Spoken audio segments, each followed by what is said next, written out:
A partir de este momento, las informaciones que son noticia toman el protagonismo. Comienza Informe RCR.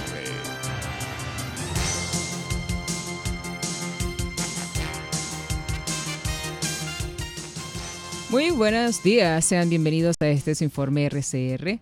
Trabajamos para ustedes la Gerencia General de la Estación Jaime Nestares, en la Gerencia de Producción Wilitza Arcaya, en la producción Marilia García, Génesis Rodríguez y Mario Villarreal, en los controles César Arteaga y frente a los micrófonos Helen Machado.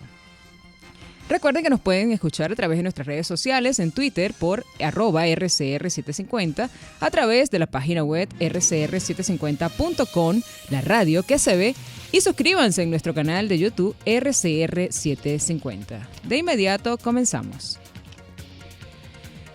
La Corte Interamericana de Derechos Humanos declaró que el Estado venezolano es responsable por la muerte del joven Jimmy Rafael Guerrero Meléndez, quien fue ejecutado extrajudicialmente por agentes policiales en el estado Falcón en el año 2003, basándose en una discriminación por edad y condición socioeconómica, así como el asesinato de Ramón Antonio Molina Pérez, tío de Guerrero. La Corte señaló que Venezuela violó los derechos a la vida, a la integridad personal, a la libertad personal, a las garantías judiciales y a la protección judicial, en perjuicio de Jimmy Rafael Guerrero Meléndez. Según la Corte, durante uno de los episodios de agentes señalaban que Guerrero era una persona antisocial y peligrosa. En su conclusión, la Corte hizo notar que los actos cometidos contra Guerrero estuvieron motivados por preconceptos de los funcionarios policiales. En otras informaciones, el embajador del gobierno interino de Venezuela en Perú, Carlos Escul, saludó este lunes a Pedro Castillo tras confirmarse su victoria en las elecciones presidenciales y espera que continúen los esfuerzos para fortalecer el apoyo a los migrantes venezolanos que viven en ese país. Esperamos que continúen los esfuerzos para recuperar la democracia en Venezuela y fortalecer el apoyo a los migrantes venezolanos que viven en este hermano país, escribió en Twitter. El régimen de Nicolás Maduro celebró este lunes la confirmación del triunfo del candidato ultraizquierdista Pedro Castillo en el balotaje presidencial de Perú.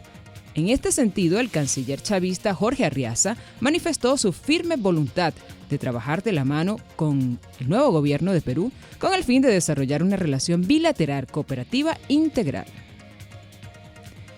En otras informaciones, la ex embajadora designada por el gobierno interino de Reino Unido, Vanessa Newman, advirtió que el pronunciamiento del gobierno británico este lunes en el juicio sobre el destino del oro venezolano depositado en el Banco de Inglaterra fue contundente, ratificando el reconocimiento al presidente encargado Juan Guaidó.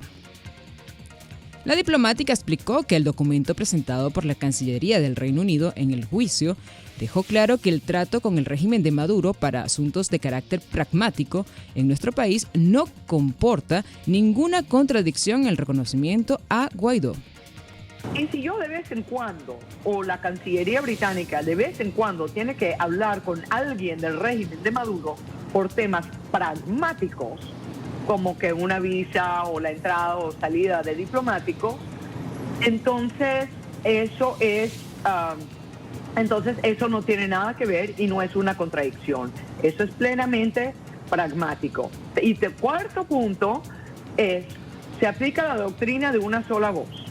Entonces, cuando el canciller habla, se aplica la doctrina de una sola voz y la Corte no puede mirar por detrás de qué es lo que tú quieres decir con reconocimiento. ¿Reconocimiento cómo? ¿Reconocimiento de tal manera? No. En otras noticias, el secretario general de Acción Democrática en el Zulia, Juan Carlos Velasco, rechazó la detención del diputado de Voluntad Popular, Freddy Guevara, e insistió en la importancia del Acuerdo de Salvación Nacional. El derecho a la libertad, y en este momento, con las acciones que hace contra nuestros hermanos, como es contra nuestro presidente Juan Guaidó, lo hizo también con Freddy Guevara, lo ha hecho con el término, lo hizo a nosotros también en el Zulia con mi persona, demuestra el miedo que tiene este régimen de lograr el Acuerdo de Salvación Nacional. nosotros le decimos desde acá, desde el Zulia, que hagan lo que hagan, que nosotros vamos a seguir trabajando en función de lograr ese acuerdo, que no es más la salida pacífica y democrática de la emergencia humanitaria compleja que estamos viviendo los venezolanos. Entre tanto, el partido Causa R reiteró este lunes el rechazo a la convocatoria a las elecciones por el régimen de Nicolás Maduro. No existen condiciones para garantizar que el pueblo elija libremente a sus representantes y sea respetada su voluntad, dijo la organización política en un comunicado. La Causa R afirmó que no tendrá candidatos en ninguna región del país, esto hasta que se logre una solución definitiva que nazca del acuerdo de salvación que puso sobre la mesa el presidente interino Juan Guaidó. Por su parte, el senador del Partido Político Nacional de Chile, Felipe Cax, renunció a la Comisión de Derechos Humanos de la Cámara Alta en protesta por la posición del presidente de la mesa, Alejandro Navarro, en favor de los regímenes de Venezuela, Cuba y Nicaragua. El día de hoy he presentado mi renuncia a la Comisión de Derechos Humanos del Senado como un acto de protesta para exigirle al Senado que saque al senador Alejandro Navarro de la presidencia de esa comisión, porque es una vergüenza, es un insulto contra miles de víctimas de las violaciones a los derechos humanos en Venezuela, en Cuba y Nicaragua. Y los derechos humanos son universales. Se tienen que respetar en Chile y perseguir penalmente cuando no se cumple, y lo mismo en Venezuela, en Cuba, en cualquier parte del mundo. Y por eso espero que finalmente en la reunión de comité del Senado se tome la decisión de sacar al senador Navarro y de esta forma estar a la altura y respetar los derechos humanos que son universales. Entre tanto, la Coordinación Nacional de 20 Venezuela, la coordinadora María Corina Machado, cuestionó el silencio de la comunidad internacional e instancias como la ONU ante las protestas en Cuba y la arremetida del régimen castrista contra los cubanos. El 11 de julio es un punto de inflexión en la lucha por la libertad de las Américas, más allá que de Cuba. Se rompió el mito de la isla de la felicidad. Me resulta alarmante el estruendoso silencio de muchos. Se han referido a las Naciones Unidas, a la Alta Comisionada de los Derechos Humanos, al propio Papa Francisco, pero además a posiciones erráticas, débiles y confusas de algunos gobiernos aliados de la libertad. Internacionales, el primer ministro interino que ha gobernado Haití desde el asesinato del presidente Jovenel Moïse acordó el lunes hacerse a un lado para dar paso al gobierno inclusivo que llamará a elecciones, generando cautelosas esperanzas de una mayor estabilidad en esta nación asolada por la violencia. El primer ministro interino Claude Joseph retomará sus funciones como ministro de Exteriores y entregará el martes la dirección del país a un nuevo gobierno cuya tarea principal será celebrar elecciones lo más pronto posible, dijo el funcionario. Por su parte, en Malí, el presidente interino del coronel Assimit Goïta sufrió este martes 20 de julio un intento de atentado en la gran mezquita de Bamako por parte de hombres desconocidos que ya han sido arrestados, dijeron a EFA fuentes policiales. Todavía se ignora cuántos eran los atacantes, dijeron las fuentes, que precisaron que la presencia de Goïta en la gran mezquita era esperada en ese lugar por el jefe de Estado. Acude a la oración de la fiesta del sacrificio, la más importante del calendario musulmán, que hoy se celebra en Malí. El Movimiento de Democracia, un grupo de activistas que luchan por una Cuba libre de comunismo, protestó frente al consulado mexicano en el Downtown de Miami para denunciar el apoyo que el presidente Andrés Manuel López Obrador le ha brindado al régimen de Miguel Díaz-Canel.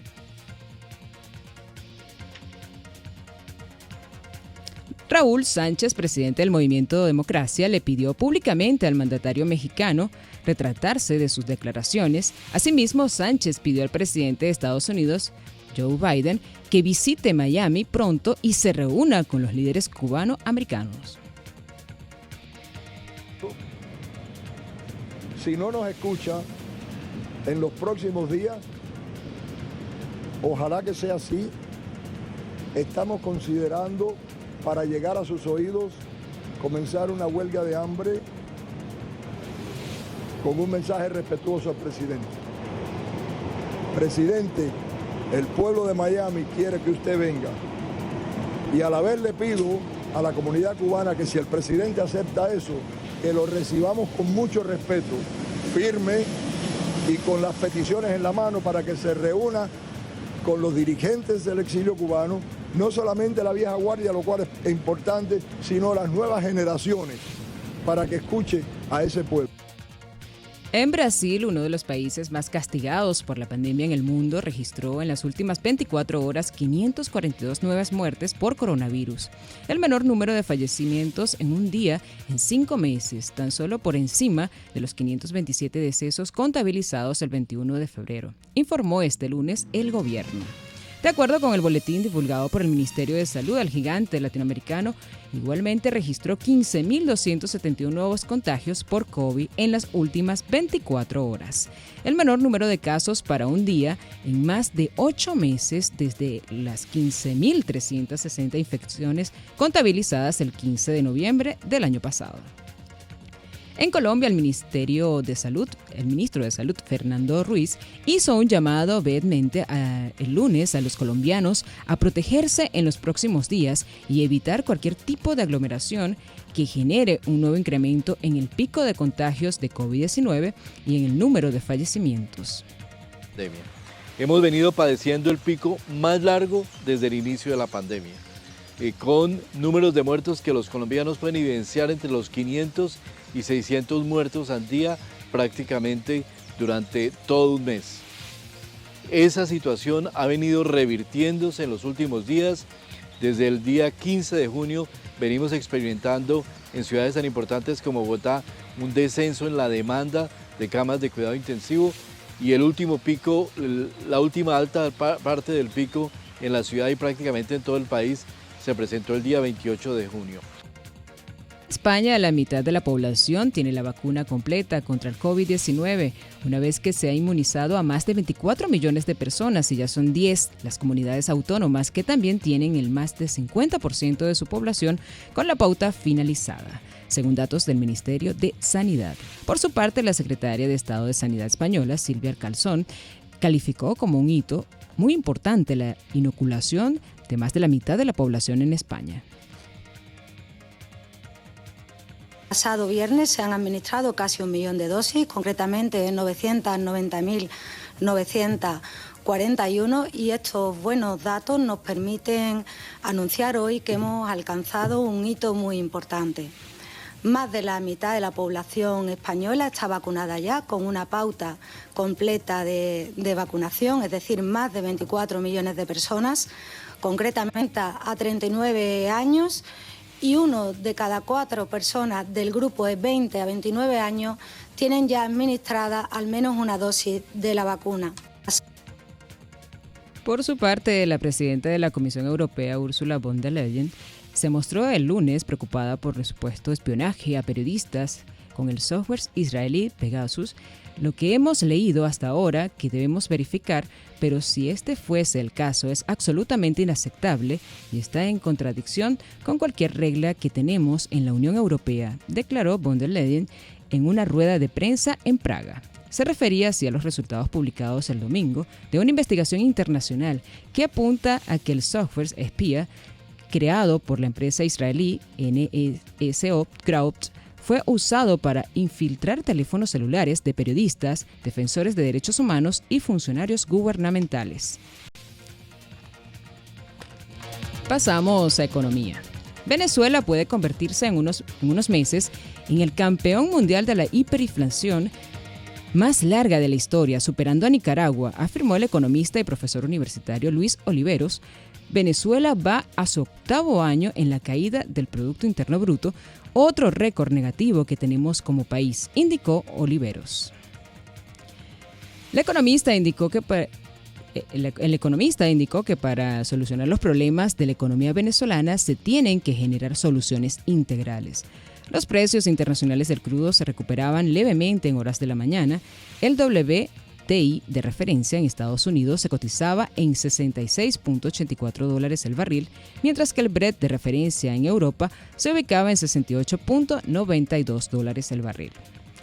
Y en los deportes, el venezolano Eduardo Escobar disparó un jonrón de 2 carreras por segundo juego consecutivo y los Cascabeles de Arizona derrotaron este lunes 4 carreras por 2 a los Piratas de Pittsburgh.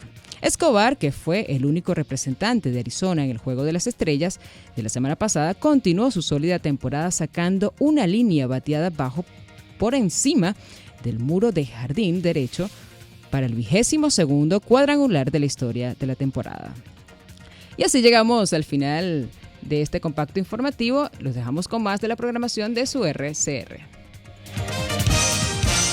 Hasta aquí este compacto noticioso. Manténgase en nuestra sintonía, porque estaremos informándole de la noticia al momento de producirse. RCR 750 AM.